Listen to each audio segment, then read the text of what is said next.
Singapore's three largest lenders, DBS, OCBC and UOB, reported profit declines of between 26% and 33% in 2020. Earnings were impacted by weak economic growth brought on by the COVID-19 crisis, as well as historically low interest rates, which hurt margins. But the tide seems to be turning. Going forward into 2021, we are expecting to see asset quality and NIM pressures easing given the encouraging loan repayment trends post the expiries of the regional moratorium so far. We are also seeing benchmark rates having decreased close to zero now, so the impact on NIMs going forward will likely be much more muted. Our outlook for Singaporean banks, that is DBS, OCBC, and UOB, that is generally stable. Looking at how the banks went through the pandemic and exiting the pandemic, they still maintain very, very strong balance sheets, really good liquidity and funding, so capital went up. Against a backdrop of tight margins and depressed loan books, one bright spot for the banks has been the wealth management sector.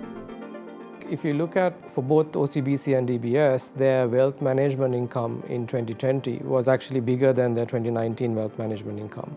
And I think they have invested quite significantly on the platforms for wealth management and the product sophistication, the customer servicing, as well as the asset acquisition. But I think it's also partly Singapore as a safe haven status country and as a hub as well. Given the fact that there's quite a lot of volatility and uncertainty around the region, that is also attracting quite a lot of AUM into Singapore. The wealth business is likely to continue to be a revenue generator in 2021. Wealth is a bright spot for banks, seeing that it is a very low rate environment right now, and customers are just looking for opportunities to grow their wealth. With the rise of wealthy individuals in Singapore being able to attract not just domestic consumers, but also customers outside Singapore. Wealth management continues to be a pillar of profitability. Looking at OCBC, wealth management contributed something like 33% of group income last year versus 31% a year ago. It allows the bank to generate a lot of fee income, which are not really dependent on net interest margins. It also allows them to book trading gains with these clients. And again, there's more kind of value-added products that you can sell to your affluent clients or wealth management clients. Hence, your profitability will be higher for these products. Overall, analysts say 2021 is expected to be a better year for the lenders as circuit breaker measures continue to ease, borders gradually reopen, and business transactions increase. So we expect that credit growth will recover in 2021 to maybe something like 5 or 6% for the three banks. Again, last year we have seen that many clients, be it corporates or individuals, have postponed their acquisition plans. Maybe it's a mortgage or a car, or maybe a big investment if you're a corporate. So now as the situation gradually improves, we're going to see more demand for borrowers for credit.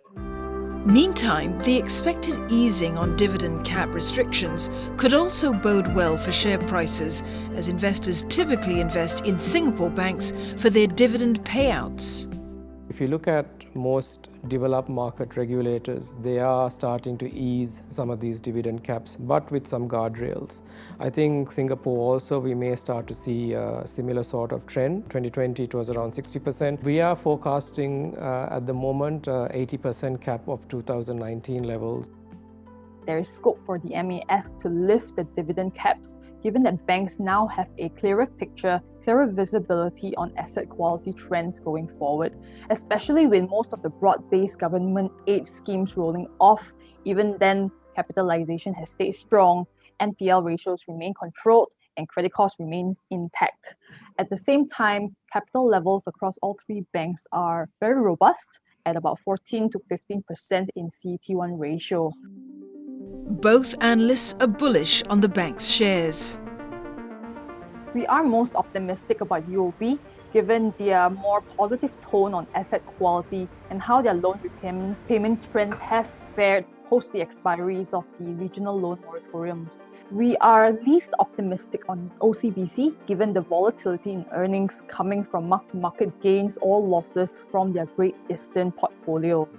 There also tends to be sharp increases in credit costs every now and then for unexpected and unprovided loan exposures. DBS has done well over the past quarter. They're also positive in achieving a double-digit growth in total income in 2021. Valuations of DBS at about 1.3 times price to book. It is fairly expensive compared to peers, and that's why DBS is not our preferred pick for this quarter.